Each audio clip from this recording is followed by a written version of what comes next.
There is an alarm going off in the background here from Zoom, which tells me that it's 7 o'clock. So here we go. Um, Hello, everyone. My name is Candace Savage, and it's my pleasure to welcome you to tonight's Nature City Conversation hosted by Wild About Saskatoon. We're really glad that you were able to join us. Tan sikakiao kiawao, tawao. Candace Savage Nutsikason, Kiwitno Cochinia, Maga Misasquatumanik Kinwasis Nuikin, Aga Maskik Nuaga Maganak, Maga Mina Askio Chiasqueo Omania. Apixques da Makhean Anochka Tipiskak, Wild About Saskatoon. I'm not Indigenous. I have no Indigenous ancestry, but my Naheawewan teachers, Charlotte Ross, Sainapan Thunder, Joseph Natauhau, tell me they don't care if my ancestors were white or blue or polka dot. If you know a few words of Naheawewan, they say, it's good to speak them. They say that Naheawewan, the Cree language, is alive and has a spirit. And I hope that spirit will animate our discussions tonight here on the homeland of the Métis Nation and the territory covered by Nikoltwasik Tipamatowin Treaty 6. That's a new word to me, Tipamatowin. And when it came up in a discussion the other day, one of my teachers, Senapan, said that she preferred a different word, which is Witaskiotawin, which means all of us are together on this land. So I guess we are situated on Witaskotawin, Nikutwasik. All of us are together on this land, number 6. Our relationship with the land is at the heart of tonight's discussion. As humans, we have a lot of needs. The question is, how can we meet the needs of people, all people, or as many as possible, and also meet the needs of the other beings with whom we share this land? How can we live on this land in a good way? To begin to answer those questions, or at least to consider them tonight, we'll have a presentation for about 40 minutes or so, and then we will segue into a Q&A, and we're going to use the chat feature for that. So as you have comments and questions, please just type them merrily into the chat, and everyone can have a chance to see them, and I will help then. I will go away in a minute, and I will come back and help us deal with those questions when our speaker is finished. And that speaker is my pleasure to introduce to you, Derek Cameron. Derek has a doctorate in history and is a post-doctoral researcher at McMaster University, which the last time I checked wasn't here. It's in Hamilton in Ontario. But despite that, he is active in this community, acting as the chair of Strong Towns YXE and serving on the Municipal Planning Commission. His theme tonight is fiscal resilience and environmental resilience, how strong towns thinking can advance environmental causes. Derek, it's all yours. Thanks so much for that introduction. Yeah, as you noted, McMaster is in Hamilton. Fortunately, I really like being in Saskatoon, and I was able to at least do this first year remotely, which I'm very happy to be able to do. I'll just pull up my presentation here, and then we'll get started.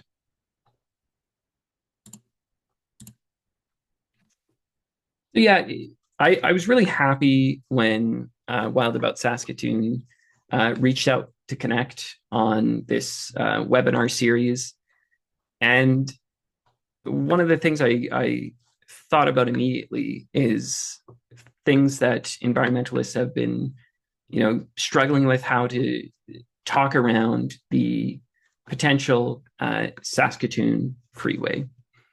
I thought maybe we could go through a bit of a step-by-step idea of some of the costs of urban sprawl, not just from an environmental lens, but also understanding the ramifications of that sprawl on municipal budgets. So I'll just go from there. So let's start by just introducing Strong Towns to those of you who are not familiar.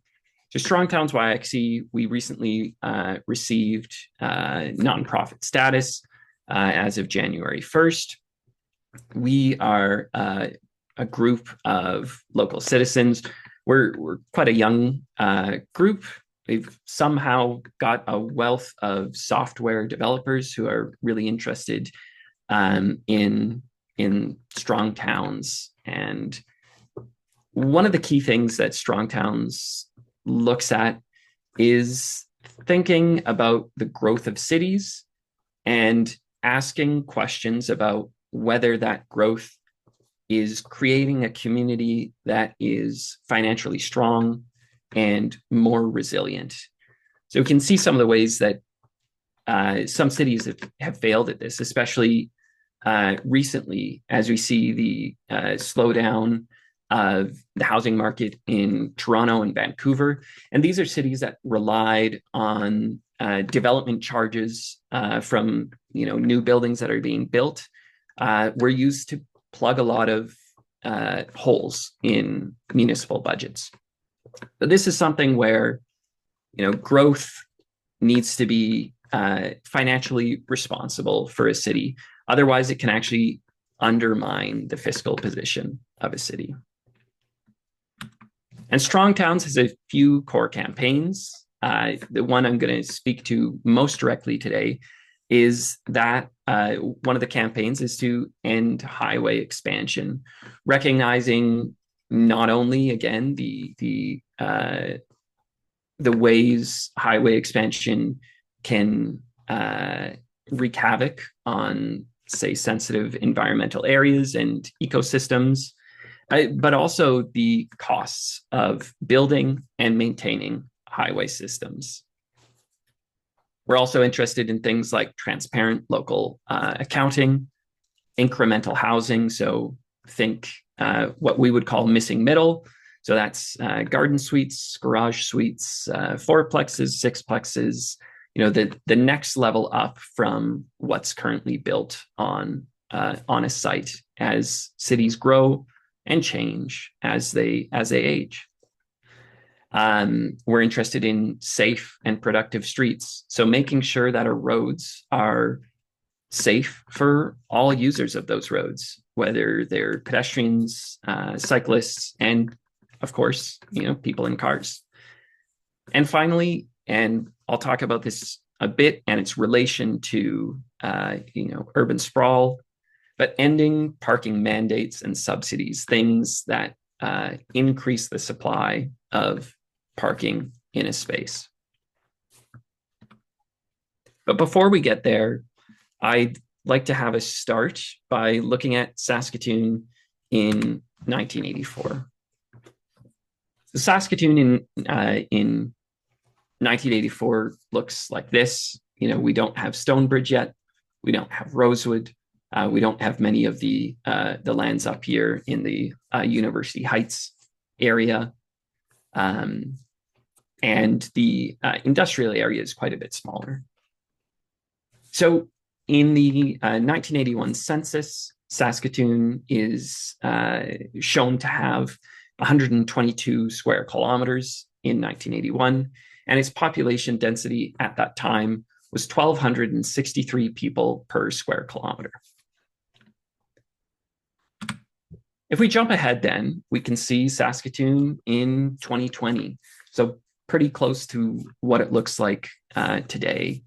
This industrial area has filled in quite a bit, and we see the expansion of Rosewood and the communities around here and the expansion in that northeast quadrant of the city, as well as the expansion of McCormick and the Chief Mistawassus Bridge that we'll talk about a bit later. And in the 2021 census, Saskatoon, by this point, has 226 square kilometers, so almost double the land area. And the density has had fallen by 7%. So instead of that 1,263, we're at 1,174 people per square kilometer. And you might be asking at this point, what does that matter, or why do we care necessarily about that density? And I'll start with one example that is from a community that's non-Saskatoon, and then we'll take it local and look at an example from Saskatoon. So what is the cost of sprawl, or what is the cost of creating low density spaces? In the post-war area, there was a huge expansion of suburban spaces. For example, in 1949, the city of Lafayette, Louisiana, had 5 feet of pipe per person. So it was quite a dense place in comparison to, over 50 years later, over 60 years later, in 2015, that number had grown to 50 feet of pipe per person. That's a lot more infrastructure for every person in that place that has to be maintained. So one of the things we can think about then is just the trade-off between low density living and the infrastructure burden that places on a space. Now, I think there are very compelling reasons to want to use space efficiently from an environmental lens, from a fiscal lens. I think there are quite compelling reasons to do this, but there are trade-offs. So the diagram I have here looks at some of the trade-offs that are inherent in some of the ways we might build a city. So if somebody wants a low density space that has, more road, more pipes per person, the trade-off there, if you want stable services, is high taxes.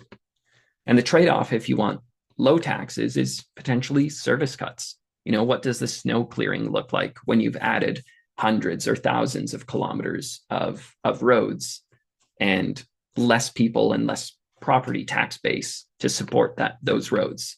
These are questions that have to be answered.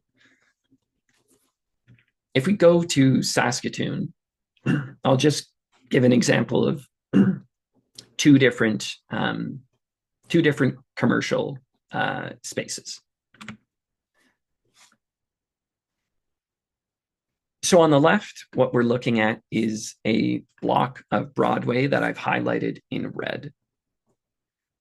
And so in 2024, this block of Broadway returned to the city $236,000 in taxes, in property taxes. Now, this parcel is not quite an acre, and if we normalize it to an acre, what we get is a tax per acre return from a space like Broadway, or this Main Street commercial, older pattern of commercial development, returned to the city $302,000 per acre. Conversely, if we look at some newer commercial development, in this case, the north parcel of Preston Crossing, it's quite a bit larger. It returns on an absolute scale more in taxes. This parcel returned $1.5 million in taxes. So this is at the same scale, these two photos. And you can fit quite a few blocks of Broadway in the footprint of North Preston. So if we look at the tax per acre that's returned by North Preston Crossing, the tax per acre is $48,000. So, about 6 or 7 times less efficient, let's say, at generating value for the city. And one of the things I'll highlight when we're talking about, those 5 campaigns earlier, one of the things we highlight is parking mandates and subsidies. So, parking does not in itself generate economic value. What generates that economic value is, places to do business. And on Broadway, there's just a huge density of that. When we go to North Preston, there's a lot of space to shop as well. But a lot of this land is dedicated to what is undeniably a low value use of land, and that is parking. So this is sort of when we see that 7% decrease in population density, these are the sort of spaces that are contributing to that loss in density and an accompanying loss in tax revenue per acre. I'm going to go to the next slide, and it is a map of tax revenue per acre minus municipal expenses. So I'll give people a chance to just look at it as is. What this map does is we've got a lot of great people who are a part of Strong Towns YXE, one of whom is Nick Pollitt. As I said, we've got a wealth of software developers. He pulled parcel by parcel data on the amount of taxes different parcels in the city were generating. He took that data, put it on a map, and then he asked the question of, well, if we spread every municipal cost evenly across the city, what spaces contribute most to the city and what spaces contribute less to the city? So one of the things that is sort of immediately obvious is looking at the downtown area, which is quite financially productive, as well as, again, I highlighted the Broadway or these Main Street commercial areas. It's a little harder to see around 20th Street, but even though 20th Street has sort of this reputation as run down and potentially, undesirable, this commercial form, regardless of that, 20th Street returns quite a bit in taxes to the city, more than Preston Crossing. So now let's get to some of the caveats of this map here. And the first is that it's going to, in some ways, overinflate the return of commercial spaces. Commercial spaces are taxed differently than residential spaces. They're taxed a higher percentage of the value of the property value. So that'll make even less productive financial spaces like North Preston look more productive, say, than a residential space. The other thing is looking at suburban spaces. There are 2 key caveats here. One is that these new suburban spaces are exactly that. They're new. We would expect new places and new homes to be, on average, more valuable than an older home. But as they age, the houses are going to depreciate, and that picture is going to look a little different. With that said, the city has been moving towards suburbs that are built more densely. This doesn't mean they're perfect. We'll get into a few more problems with the way suburban development and our land development works. But suffice it to say, these places will age and that picture will look less rosy over time. The second thing to note is that suburban spaces are going to potentially, we've distributed the costs evenly, they're potentially going to actually consume more city services. So they might consume more road. So if you live in an area out here and you have to get downtown, you're going to consume more road to get downtown than somebody who's, say, inside Circle Drive. So, there are a few things where some of these roads are really built for suburban drivers, and they're not going to be often used by people in the rest of the city in the same way that the urban core is. So a few caveats there to get out of the way. But, we can see a few general trends. And now let's start to think about the freeway. And I wanted to start by talking about some of the environmental case. So the Saskatoon Freeway is planned to be 55 kilometers. It's planned to incorporate 16 interchanges, 5 rail crossings, a major bridge across the South Saskatchewan River, and it will also go over the Northeast Swale, which is a sensitive area. It's a wetland. It's got grassland as well. That these are both ecologically sensitive areas. So what does it mean to pave or disrupt this space? And one of the ways we can sort of put a number on that is something called ecosystem services. So how do we value the fact that when there's rainfall, this space captures some of that storm runoff that we otherwise would have to, expand the capacity of our stormwater system in the city? Research from the University of Saskatchewan in 2020 estimated the ecosystem services of the Northeast Swale at $7.36 million per year. And the freeway, so to think about the way the freeway costs are designed for the first 30 years. So when we talk about, what will the freeway cost, this is all presented as the first 30 years. So I thought I'd just extrapolate out the 7.36 million over those 30 years. That's $220 million of ecosystem services. Now, would the freeway realistically take that to zero? Hard to say. This is a bit of a harder number to pin down. And that also ignores the fact that this is one small part of this 55-kilometer project. The other thing to think about is the way that highway expansion changes the way we build neighborhoods and the way that people get from point A to B. So if we start here on the left here, we see the urban core. We see gridded streets. We see what is a road network that has multiple redundancies. If 8th Street is closed, you can divert to Main Street.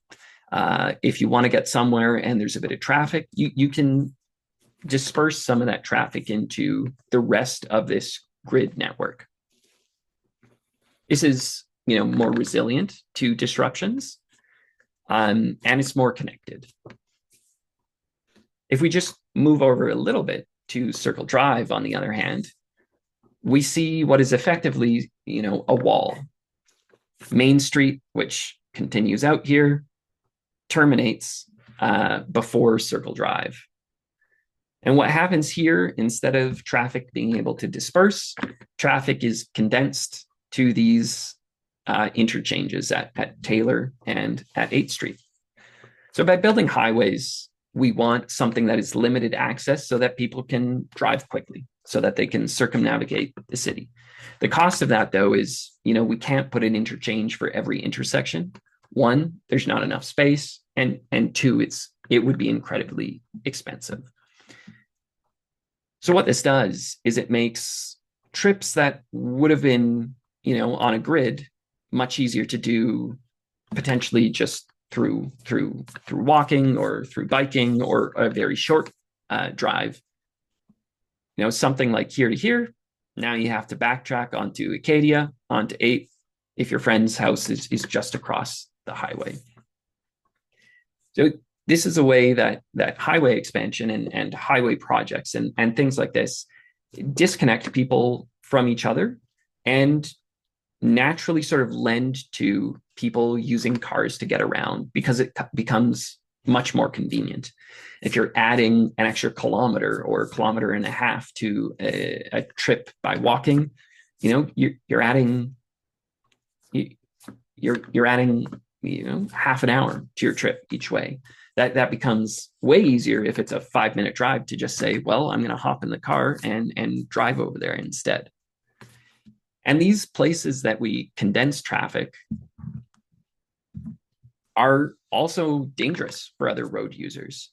So if you're a pedestrian trying to navigate this highway intersection, this is a less comfortable experience. Or if you're a cyclist, this is a less safe experience as people are trying to merge and get on and off this highway.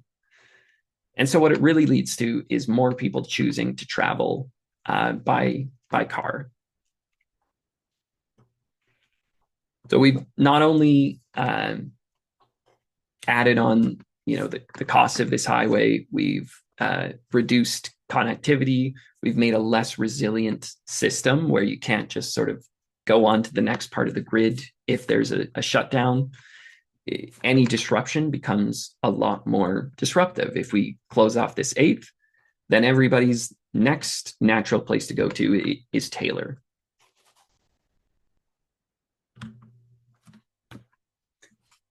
Not only that, but when we make an orbital freeway or a freeway that goes around a space, this makes land further from the urban center attractive to develop. Now, if we think of growth as this unmitigated good, that sounds awesome. We've created land that was low value and we've added some amount of value. But what we saw earlier with the Preston Crossing example is that we're actually creating a lot of low value use of land in proximity to these freeways. Not only that, but if we use the example of Houston, so we see Houston proper, and at some point, Houston built a orbital freeway, at which point the land in proximity to it became much more developable.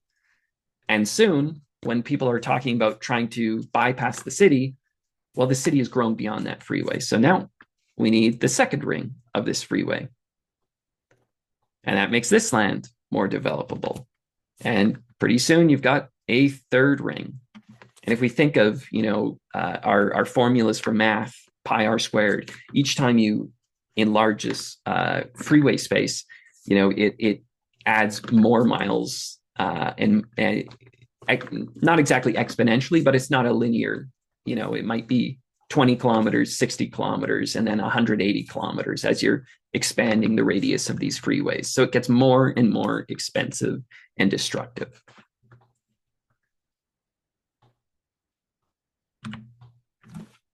So let's now go back to the Saskatoon Freeway. In 2014, the cost of this freeway was estimated at $2 billion. One of the things I did was to look at construction inflation indices and estimate what it might cost in today's dollars. And my rough estimate puts the value at $3 billion.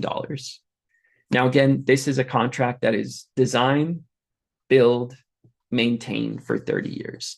That's what we expect the freeway to cost over 30 years if it was built in today's dollars. But a freeway doesn't just disappear after those 30 years. You still have to maintain it. You have to repave it.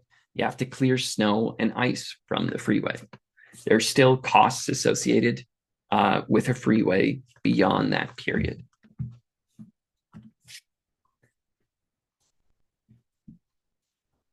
But I wanted to start a conversation then, or something that would help drive a conversation about the Saskatoon Freeway and the trade-offs inherent of building that freeway. And I wanted to keep it simple. So we talked about ecosystem services. We talked about some of these secondary effects of the freeway. But for simplicity's sake, let's give ourselves a budget of $3 billion over 30 years.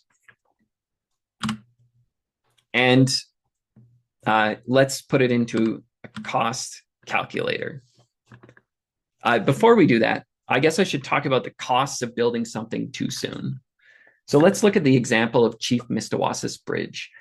which connects McCormick over to the industrial area. The bridge was completed in 2018, and original estimates forecast that about 21,000 vehicles would use the bridge per day. That was the day one estimate. When we open this bridge, we expect 21,000 vehicles are going to be using this bridge. In 2019, the bridge only saw 9,900 vehicles per day, undershooting those expectations rather by over half. By 2024, the bridge is still far under expectations, seeing only 13,000 vehicles per day. So we built Chief Mistawassus Bridge. We destroyed some of those ecosystem services. We spent money on Chief Mistawassus Bridge. It undershot expectations, and there's a cost to that. That bridge, that span of road is getting older. We're going to have to maintain it. Building something too early incurs then this depreciation of the road and the eventual repair of the road.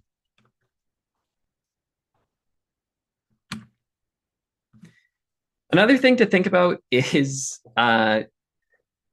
ways we might spend the money differently. And I'll just set this up. I have the wrong title here.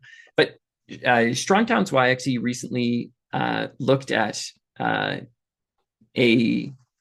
we asked a question online, which is, what is the worst intersection in Saskatoon? And people were really passionate about this. Turns out there are a lot of problems with our existing road network. So now let's get to that freeway cost calculator. We've given ourselves a budget of $3 billion over 30 years. And I'm going to take us to the cost calculator. I'll open it up. I'll share that screen. And I'll just walk you through. This is very much a work in progress, but it's a way to think about, what might I do with $3 billion? How might I spend it, if not on this freeway? So I'll just stop sharing this screen here.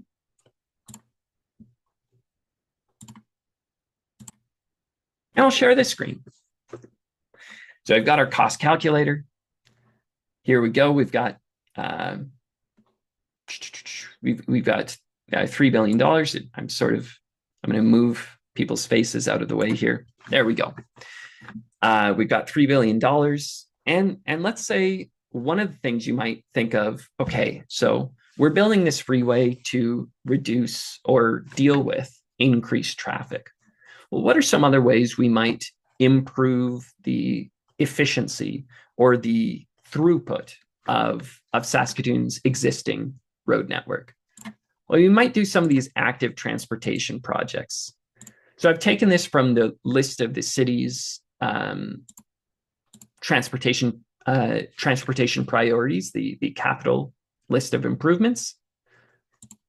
And if we add all of these active transportation pieces, we've only used, of this capital budget, we've only used 3% just to do basically every active transportation piece that the city presently has planned.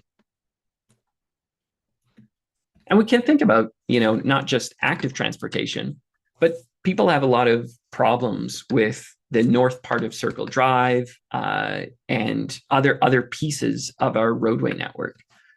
Well, what if we add some of these on? If we're focused, not on just, the freeway as the potential solution, but what are these other things we could do with $3 billion if we're going to spend that money at all? And even, I'll just sort of skip right ahead. Even if we did every single sort of planned capital improvement to our roadway system, we're sitting at about $1.6 billion. Now, I wouldn't necessarily spend on all of these projects myself, but that's one of the things I think that's interesting about the freeway cost calculators, that people can sort of map on their own their own values and the things that they see of value to the city's transportation network and also the functioning of the city in other ways. So maybe you say, well, here's a great idea. If we want to increase our roadway capacity, why don't we have better transit? Why don't we increase the amount of transit we are running in this city? Oops. So we could buy some buses. And I've got sources for all of this, transit fleet renewal reports that estimate the cost of a new bus.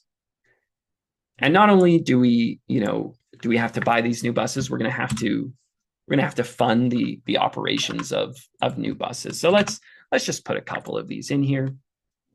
And then let's pretend we just doubled transportation funding for 30 years. That's a lot of the Route 8 on 8th Street that goes downtown comes every 10 minutes. You double that, that's coming every 5 minutes. This is a significant improvement in a transit network. So I think, I'll go to one for some of the people here that might be a part of, say, SOS Trees or just concerned about our urban canopy. A tree costs, I'll just select fewer improvements outside of transit so that we can see some of these things. Based on the city's reckoning, a tree costs about $69.40 each year for its entire lifespan.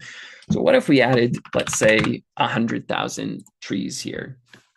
The 30-year cost of doing that is $208 million, 6% of this $3 billion budget.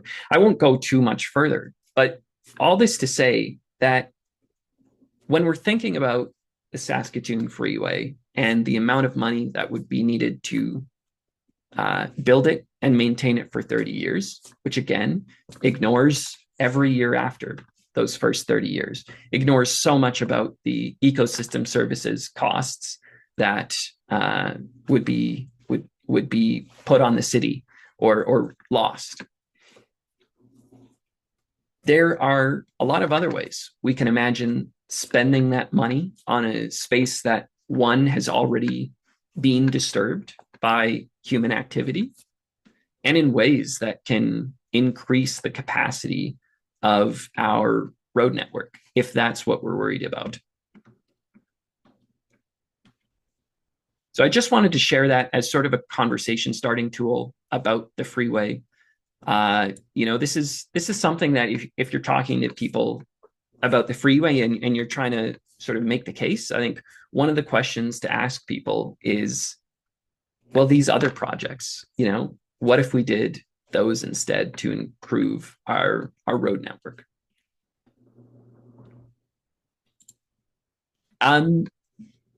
So here we are. We've got this work in progress.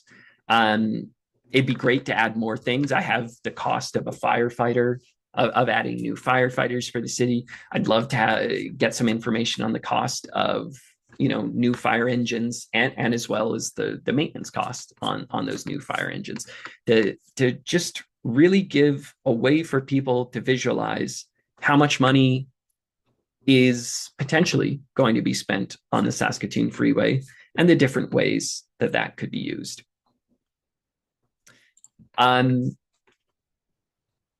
Well, that's all I have. I'm a little bit under, but I'd really love to see how people interact with this talk and with the freeway calculator that we've come up with.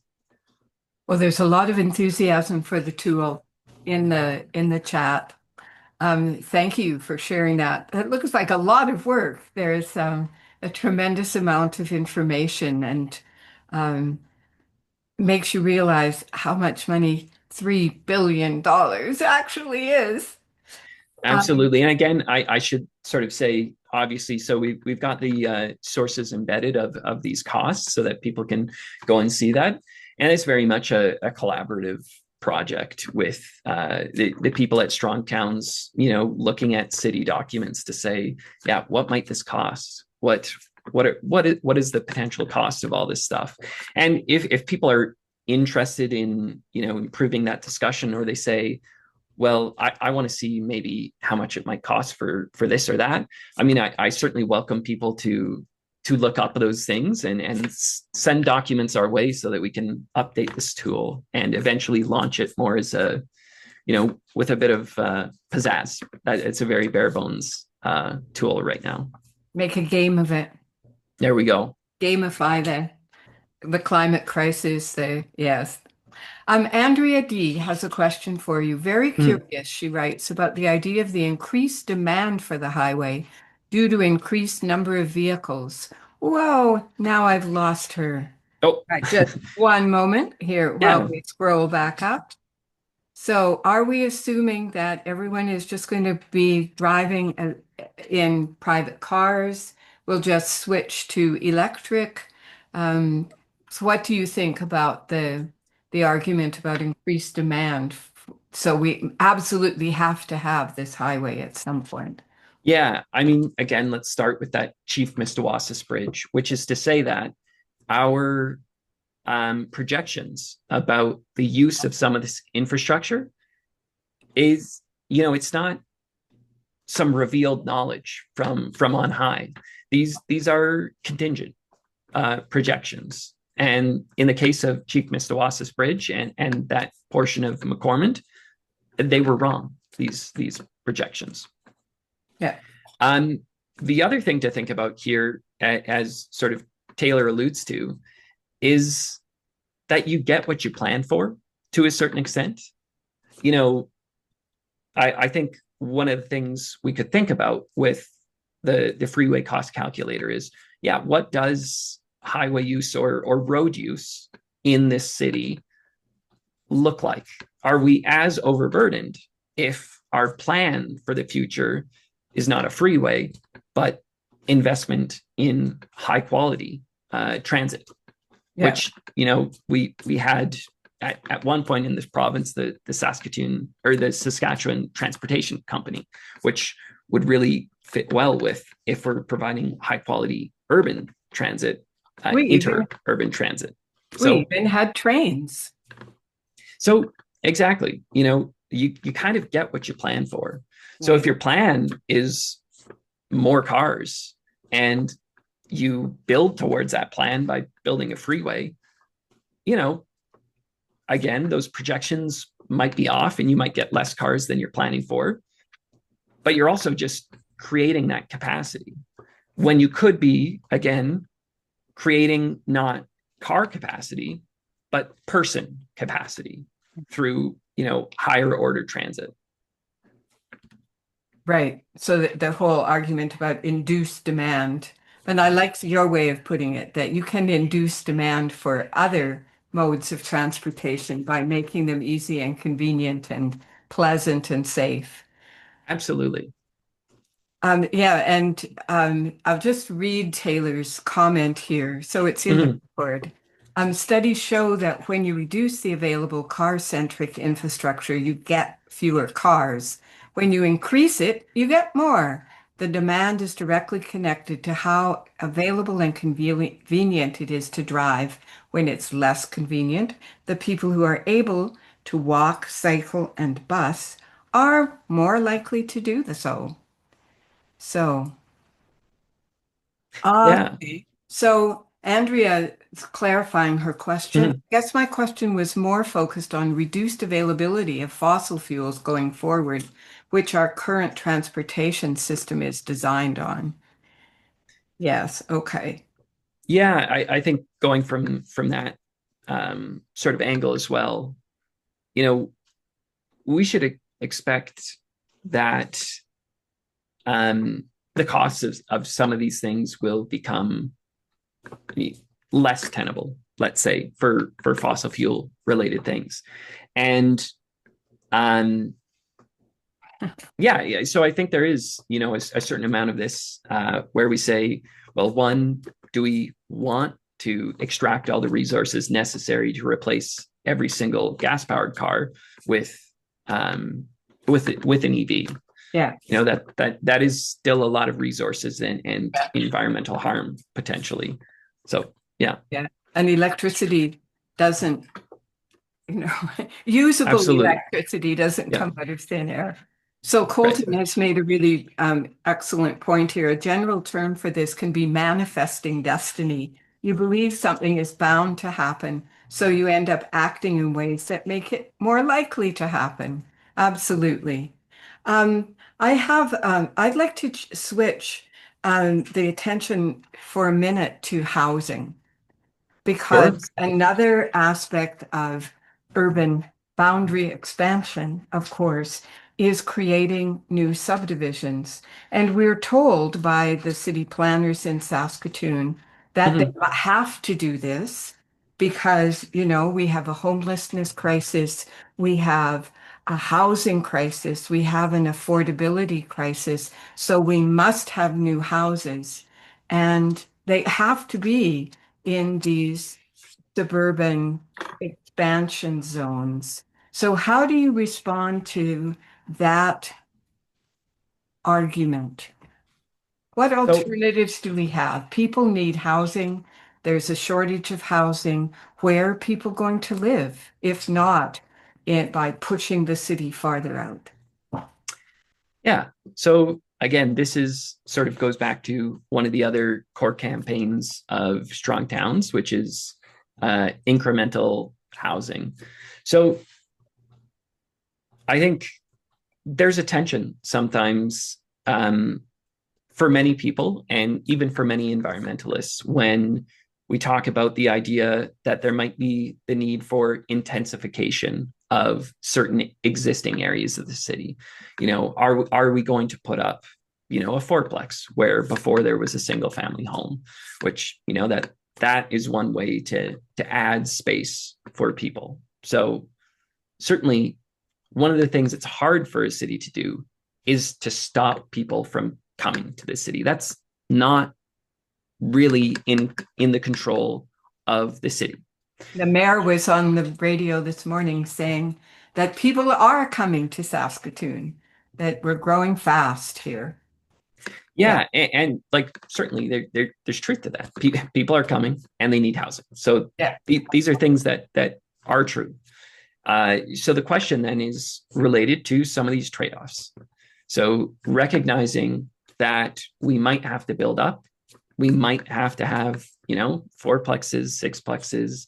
We might have to intensify along the BRT corridor and have some buildings that are, quite different than what is currently there.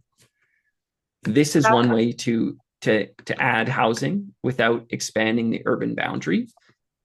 And it's important to note that if people are coming and we don't allow that to happen, well, I'm kind of very sympathetic to the city saying, well, we do have people who are coming here. We do need to house them. And if you're not going to let neighborhoods change and neighborhoods allow more people to live in the existing footprint of the city, there's going to be pressure on outwards on creating new neighborhoods. Now, there are ways to make new suburban developments denser so that we are consuming new land at a lower rate. And the city has been doing some of that as well. So, but all that to say that allowing housing within the existing footprint of the city is something that can help protect uh, sensitive areas on the periphery of the city. Why do you think it has been, or maybe you don't know, maybe like me, you don't know, but why do you think it has been so difficult for Saskatoon to do that? There's been a plan forever to retool areas of North Downtown so they make them more attractive and more hospitable for people. Why can't we do things like that? Why is the rate of Oh, do we all just want what I have to admit I have, the cute little house on the corner with, is are we the problem? Yeah, I mean, to a certain extent, sure. Like there are preferences that people have, um, and there are ways the city can respond to some of those preferences and think about what kind of things are being incentivized by the status quo.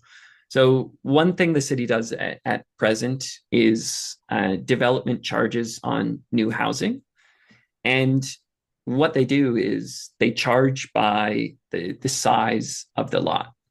So if you put a single family home on this new lot outside the city, that's going to be more expensive to build than, say, putting an apartment building up. So you can sort of tilt a bit of the scale towards denser building forms. The other thing is, our zoning code is quite complex. So even though we say you can build 4 units on this lot, there are a lot of other interlocking things that say, well, you could build 4 units, but also there are these other rules that come into effect. So it's not as simple as just declaring you can do this. You also need the regulatory and zoning environment to be able to do this. And I noticed that one of the Strong Towns goals is working to elevate local councils so that more of us understand what the roadblocks are to change happening. Mm-hmm. A couple of people in the chat have been talking about ecosystem services and natural areas. And Ashlyn makes a wonderful point that many, many people in Saskatoon really value the River Valley Corridor. We value the Northeast Swale. We value the Small Swale, not just in, millions of dollars, but we need and value those places.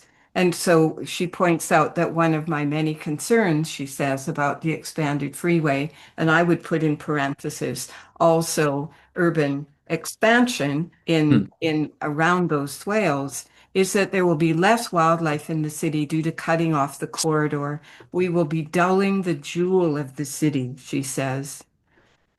And Rennie has a question. Can your calculator assess trade-offs between developing natural habitats, such as wetlands and native grasslands, versus retaining them?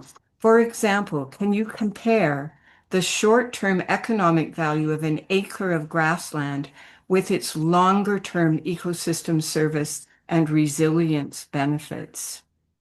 I wish I could. So the short answer is no.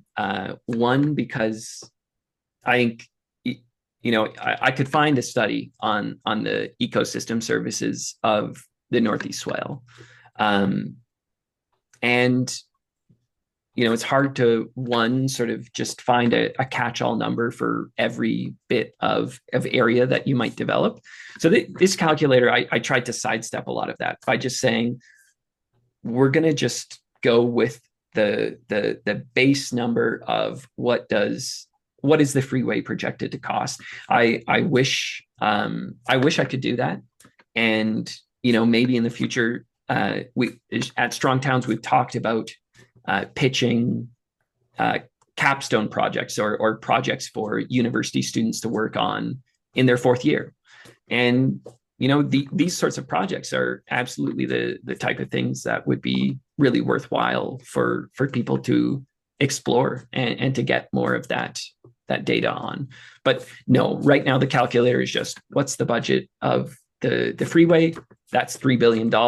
Let's take some city numbers and plug those in. But it would be great to be able to do Rennie.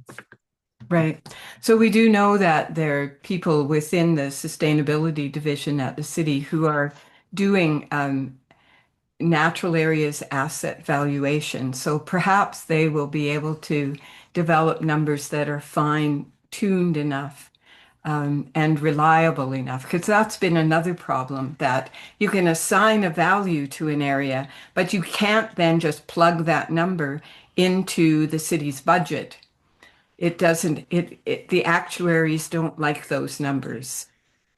Yeah. For, the same kinds of reasons that you're running into with your calculator.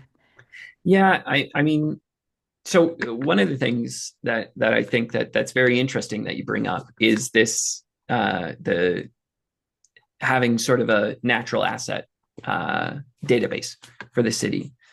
And one of the things we can think of as sort of as Rennie is talking about is if we really work hard to get some of those better numbers, not only um, on ecosystem services, but thinking about, yeah, so when we build a new suburban area, we can think about, sure, we're collecting some development fees to build that new infrastructure, but like a highway, the infrastructure in a new community doesn't go away after the first repair cycle.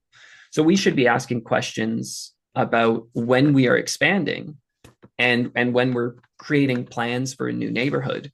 One of the questions that should be asked, and this is more on the strong towns side of things, is, well, what's that going to do to the tax base over a longer period of time? Is this new development going to create a stronger, more fiscally resilient city?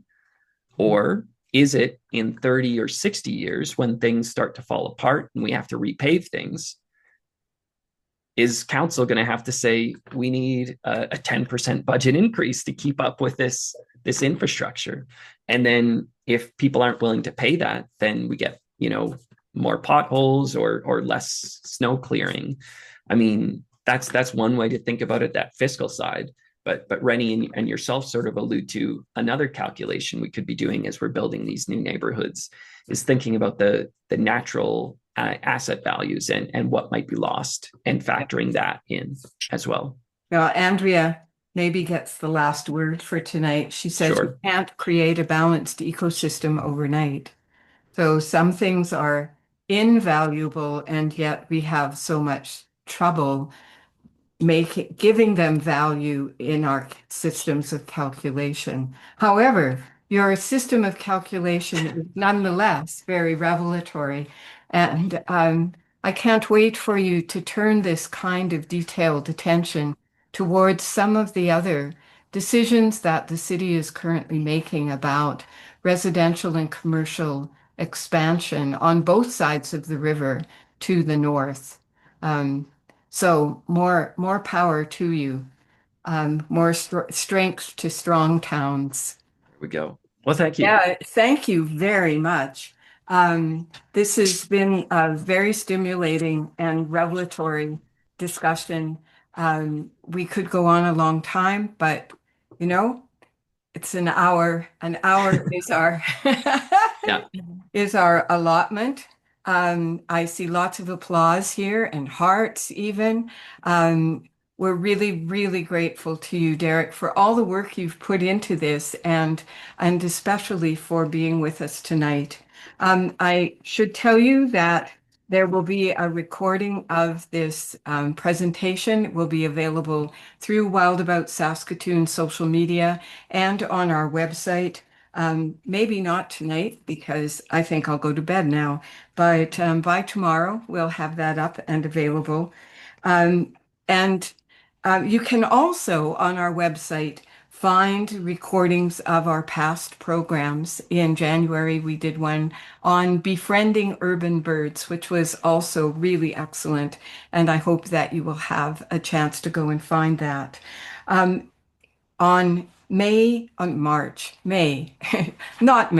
March. On March 25th, we will have the third and final of our winter series of Nature City Conversations. It's entitled Growing Native Plants, Learning to Partner with Mother Nature. And we will have that very same Rennie who asked a good question a minute ago with his wife Lisa from Blazing Star Wildflower Seed Company, and Corin Van Gool from A Prairie Bouquet, speaking about our two native plant nurseries and the work they're doing that to support us all in bringing the prairie back to the prairie, bringing prairie plants back to this land where they belong. So thank you all again. And it was really a pleasure to spend this hour with you. We're very easy to find online. So if you have further questions or comments, please don't hesitate to be in touch. And with that, good night.